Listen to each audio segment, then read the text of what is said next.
Hello friends, welcome to my channel Empathetic Nurse if you are new to my channel. So today topic of this video is Lady Hardinge Medical College, College of Nursing important topics according to NTA and I will also share some golden tips according to my experience. Guys, आपको अब तक पता लग गया होगा NTA इस बार exam conduct करवा रहा है प्लस आपको ये भी पता होना चाहिए NTA is also responsible for conducting JEE Main NEET NET GPAT exams. So आपको चैप्टर्स को उसी तरह ब्रशअप करना है because students at this point smart study is better than hard work. So सबसे पहले हमें अकॉर्डिंग टू एनटीए वेटेज पता होना चाहिए बिकॉज हमें इससे ये पता लग जाएगा कि हमें किस पोर्शन पर ज्यादा फोकस करना है। So watch this video till end if you want to clear your exam in your first attempt. And one more thing, student मुझसे पूछ रहे थे कि आईपी एग्जाम देने के बाद क्या हम एलएचएमसी का एग्जाम दे, तो स्टूडेंट्स आप ये एग्जाम जरूर दें और अभी एप्लीकेशन फॉर्म अवेलेबल भी है 30 अक्टूबर तक, तो आप ये फॉर्म जल्दी से भर दें।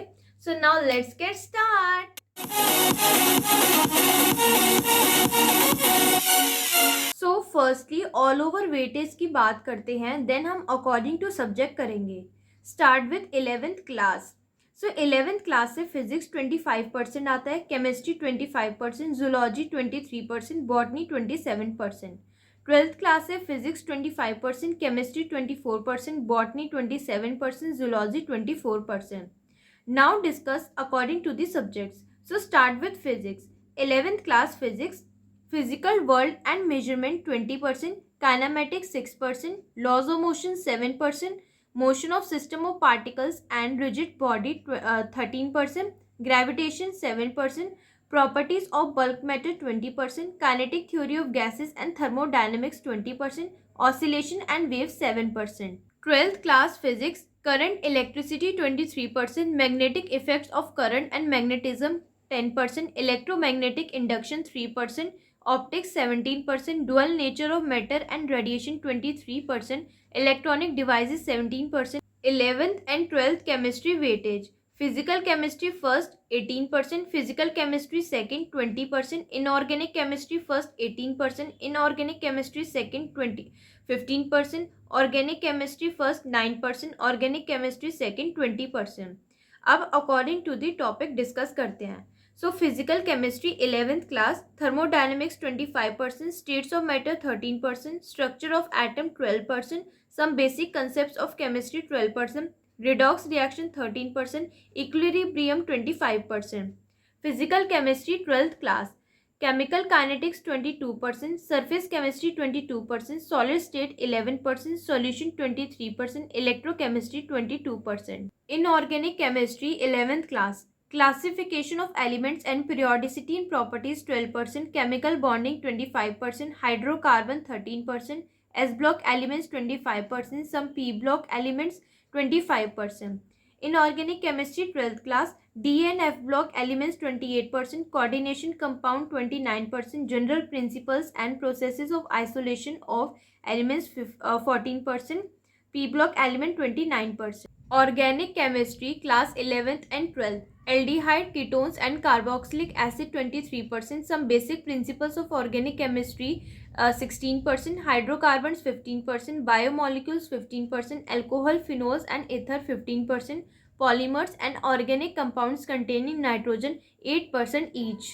अब बात करते हैं सबसे इम्पोर्टेंट चैप्टर्स की जिसमें से सबसे ज़्यादा क्वेश्चंस आते हैं, that is biology. So first start with botany. 11th and 12th botany, ecology and environment 17%, cell structure and function 17%, genetics and evaluation 20%, sexual reproduction in flowering plants 7%, plant physiology 19%, diversity in living world and structural organism in animals and plants 10% each.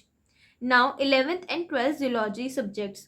Biotechnology 16%, biological and human welfare 19%, human physiology 21%, evaluation, reproduction and animal kingdom 8% each, structural organism in animals 6%, breathing and exchange of gases 4%. सो आपको weightage देखकर आप पता लग गया होगा कि आपको किन टॉपिक्स पर ज़्यादा फोकस करना है, किन टॉपिक्स पर आपको टाइम वेस्ट नहीं करना है। बिकॉज स्टूडेंट्स इन दिनों की तैयारी से ही आपका सिलेक्शन डिसाइड होता है। आप इन दिनों प्रिपरेशन कैसे करते हो, चाहे आपने साल भर कितना भी पढ़ा हो। सो अब मैं आपको इम्पोर्टेंट चैप्टर्स बताती हूँ जो आपको करने ही है रिवीजन टाइम में भी, बार बार उसको आपको देखना है उन चैप्टर्स को। So first start with physics. So 11th class से मैकेनिक्स बहुत ही ज़्यादा मोस्ट इम्पॉर्टेंट टॉपिक है, ये आपको करना ही है। Then semiconductors, heat, thermodynamic, laws of motion, kinematic, work, energy and power, rotational motion, ये भी इम्पॉर्टेंट है। देन 12th क्लास से मॉडर्न फिजिक्स बहुत ही ज़्यादा इंपॉर्टेंट है, आपको करना ही है। Then current, electricity, magnetism, electrostatics and optics, ये भी ज़रूरी है। Not talk about chemistry. So इसमें आपको इक्विलिब्रियम करना है, chemical bonding, molecular structure, electrochemistry, chemical kinetics, coordination, components, aldehyde, ketones and carboxylic acid, D and F block elements, SP elements, hydrocarbons, atomic structure and organic chemistry also. Now talk about biology. So biology में तो आपको सारे chapters बिल्कुल रटे होने चाहिए, तो इसके अंदर human physiology and plant physiology equally important है। इसमें आपको क्लैरिटी होनी चाहिए कंसेप्ट्स की, एप्लीकेशन बेस्ड क्वेश्चन आते हैं, सो आप उसके लिए प्रिपेयर रहना। और आपको मतलब जेनेटिक्स एंड इवैल्यूएशन तो अच्छे से करना ही है। इवैल्यूएशन बहुत इजी लगती है, but you need to understand and practise the concepts in genetics as much as possible. Then cell structure and function, ecosystem, biological classification and biotechnology. These are also important topics. अब golden tips की बात करते हैं। Firstly students, आपको negative marking का बहुत ही ज़्यादा ध्यान रखना है। ज़रूरी नहीं है कि आप सारे क्वेश्चंस अटेम्प्ट करो, आपको 2 आवर्स का टाइम मिलेगा तो आपको उसी के अकॉर्डिंग टाइम डिस्ट्रीब्यूट कर लेना है। लाइक जीके एंड ग्रामर को आप सिर्फ 15 मिनट्स दोगे और कोशिश करना कि आप उससे पहले कर लो। सबसे पहले आप बायोलॉजी सेक्शन करोगे, इस सेक्शन को आप 40 to 45 मिनट्स दोगे क्योंकि इसके अंदर 50 क्वेश्चंस मिलेंगे आपको। And as a medical student आपका बायोलॉजी स्ट्रॉन्ग होना चाहिए, तो आपको इस सेक्शन में मैक्सिमम क्वेश्चन अटेम्प्ट करने हैं। फिजिक्स एंड केमिस्ट्री की बात करें तो आप इन दोनों को 30 मिनट्स ईच दोगे एंड इसके अंदर आपको बिल्कुल भी गेस नहीं करना है, जिसमें आप श्योर हो वही करोगे। बाकी मैंने एक वीडियो बना रखी है how to reduce negative marking, उसको मैंने और डिटेल में बता रखा है। अगर आप वो वीडियो देख लोगे तो आप प्रॉफिट में रहोगे, सो must watch this video. Secondly, आपको इन दिनों में जब तक आपका एग्जाम नहीं होता उन दिनों में आपको ज़्यादा से ज़्यादा कंसेप्शनल नॉलेज याद रखनी है, बिकॉज ड्यू टू एंजाइटी हम क्रैम करी हुई चीज़ें अक्सर भूल जाते हैं।